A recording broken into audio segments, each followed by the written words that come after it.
Hey guys, welcome to my channel. If you're new here, don't forget to subscribe and hit the like button if you like this video. With that, let's get into it.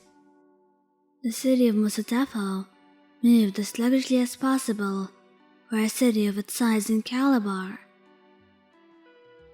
It was one of those days when the moon was mostly hidden behind the clouds. Kirishima let his eyes roam the street outside. The inhabitants of the boulevard were constantly on the move, despite being a Saturday. It was a startling contrast to the cafe they sat in, where a comfortable nonchalance clung to every aspect of the little business. The slow, sleepy music playing from the speakers, the casual yet practiced movements of the baristas as they prepared the orders, the lazy idling manners in the way the customers brought their cups to their lips, carrying every bit of thoughtlessness and indifference in their actions. Well, almost everyone but them. A pre-expelled frown pinched between Kirishima's brows as he turned his gaze away from the window beside them. Bakugou Katsuki had been sulking at the window ever since he plopped into the seat across him. He had been sitting in brooding silence for what felt like 15 minutes, and the expression on his face hadn't changed at all.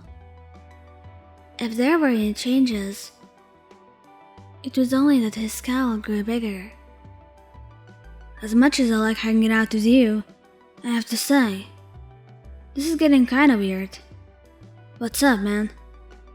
Kirishima briefly flitted to the counter to see curious eyes on them. My colleagues are starting to think we're dating. Tonight was the fourth time Bakugou had come to find him right as he was knocking off from his part-time job this week. Who gives a crap? He muttered gruffly, finally looking away from the outside. Kirishima had known him ever since they met in middle school. To know the scowl on Bakugou's face was, well, his default expression. Knowing enough for him to tell at one glance that the scowl he'd been seeing on Bakugou's face was different. This one seemed to come out right from the depths of his fierce vermilion eyes. Bakugou was upset, and it was about you. No matter how hard he tried to hide how much he was a sucker for you, Kirishima could always tell. Even though they had matured to college students, Bakugou was still the same stubborn guy who wasn't the most comfortable displaying his affection openly. Mere mentions of you would soften the scowl on his face and the rough edge in his voice. It was easy for anyone else to miss the difference, but for Kirishima, it was so clearly obvious. His grumpy complaints about how clingy and touchy you are were one of their common topics in their conversations. The annoyance scowling in his eyes when he did was always subtly soft and warm, but something changed, as Bakugou had mentioned, in the recent 2 weeks. Nights in his dormitory room were spent alone. He was so used to falling asleep and waking up to the sight of you curling up right next to him. The last time he saw you were from afar, watching you rushing off to somewhere. Dates with you, even as simple as a meal in the cafeteria, became scarce. Your replies to his texts were late and sometimes curt. The usual good morning and good night from you, if you didn't spend the night with him, were no longer usual. Sometimes his messages to you would be left for days before you replied.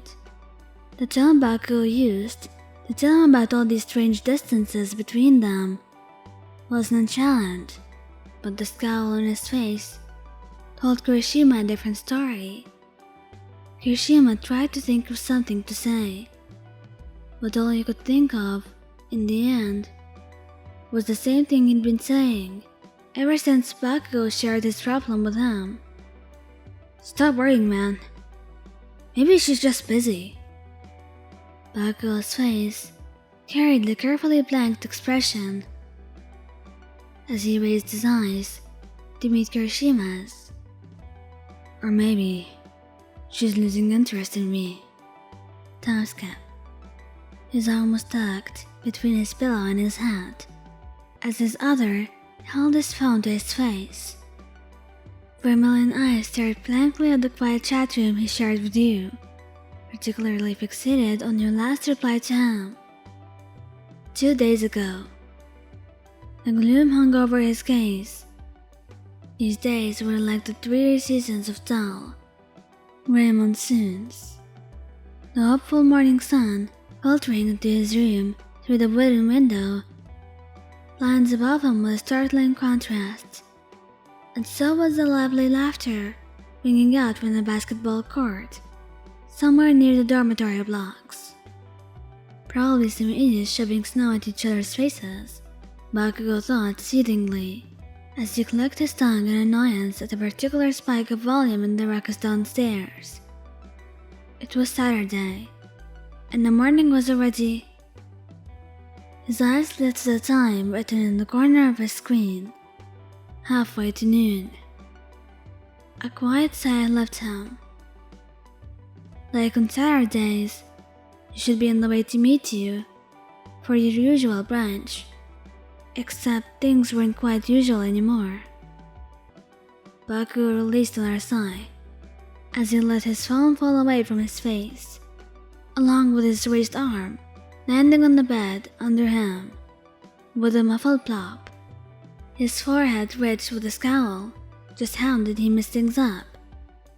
His memory sifted through the times he called you names, and how you would still smile back at him like he was your whole world and more, as if he didn't just call you an idiot, a nerd, or a moron. A bitter taste of guilt entered his mouth. Maybe he shouldn't have assumed that he knew he was being affectionate when he did. Perhaps you've grown sick of him and realized that you didn't need the shitty boyfriend who called you insulting names, or would shrug off your affections as if they were annoyances. His jaw clenched to his gritted teeth as the frustrated hiss slipped from him. Crap, maybe he did mess up after all. Messed up big time, and he was going to lose you for it. Everything that made you, you. The way you smiled at him, with a loving bright glint in your eyes, as if he was the one who put the stars in the sky, the sweet kisses you loved to plant on his face, how your hand would hold on to his, small, but warm with your love for him. Bakugou felt his throat swell with the presence of forming tears, as his heart winched in his chest. The idea of losing all of that spurred a rush of panic in him. Bakugou shot off his bed and put on the nearest shirt and jeans he could grab and hurried out of his room. The first place Bakugou thought to look for you was your dormitory, but his worst fear made him hesitate at your door, with a hand hovering over its handle. In fact, he thought about doing this for the past 2 weeks, but the wisp of doubt whispering nasty things to him wouldn't let him. He gritted his teeth. What if there was someone else who... Bakugou shoved the unfinished thought aside.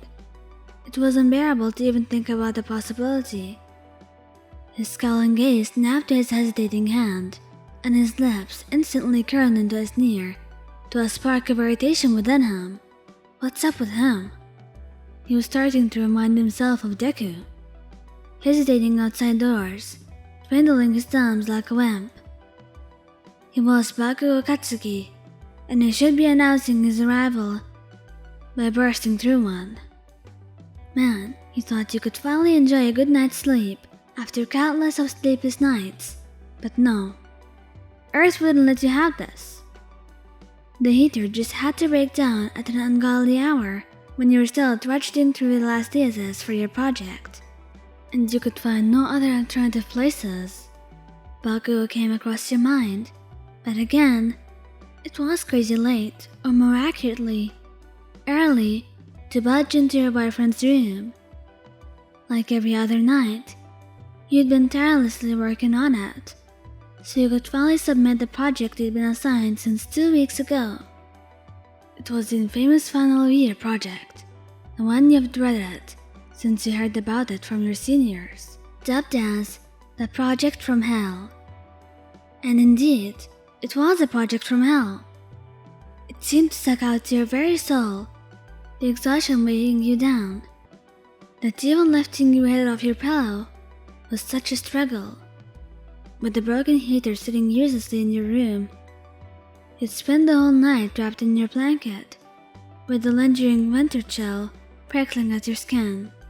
So, you couldn't help sighing on the sudden warmth enveloping your body after spending the night shivering away under your blanket, at the mercy of the dropping temperature. Your arms found their way around the heat source.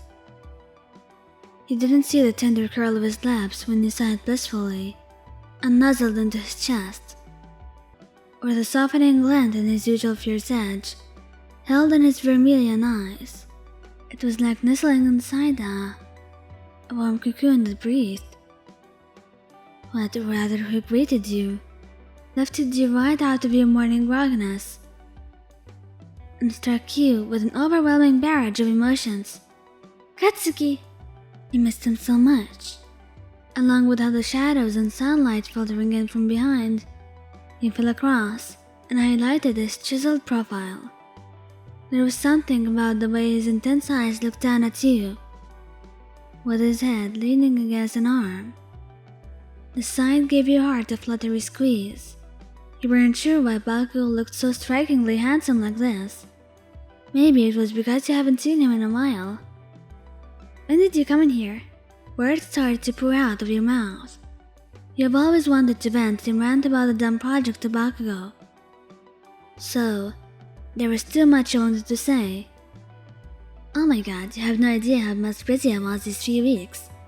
That project was so annoying, and I really wanted to talk to you about it, but the brooding look that hadn't left Bakugou stopped you. Katsuki? You'd never seen Bakugou look this down before, and it didn't sit right with you. You hesitated, but then asked anyway, "What's wrong?" The cloud that fell over his eyes told you that something was definitely wrong. "I'm sorry, YN." You grew concerned as you tried to understand his unreadable demeanor. "What's this about? Are you losing interest in me?" Your next breath was caught in your throat at this strange question, and the only thing you could do was blurt out a "what?" You watched him exhale carefully, with a bewildered look. Bakugou didn't even care how he looked to you right now. "Look, I know I'm a huge mess as a boyfriend, and you probably think I don't care about our relationship, cause I know I act like I don't." There was so much to say, so much guilt brimming inside of him. "But shit, I do care. I do care, YN.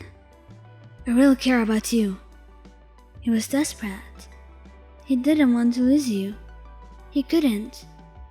He loved you, but he was an idiot for not showing that to you. So he needed to let you know. His hand on your waist pulled you up to him, and his eyes were pinned on yours. Your mouth opened in surprise, and snapped closed at the silent blazing gleam in his eyes. Your voice had fled, and the way he stared at you, lunging and heavy with remorse. "Stay with me, YN." His lips brushed lightly across yours, as his voice cracked with an aching need. "Please." His lips moved closer to yours, and the world fell away. Thank you guys for listening. Don't forget to like, subscribe, and comment. I hope you enjoyed listening to this as much as I did making it. Anyway, goodbye.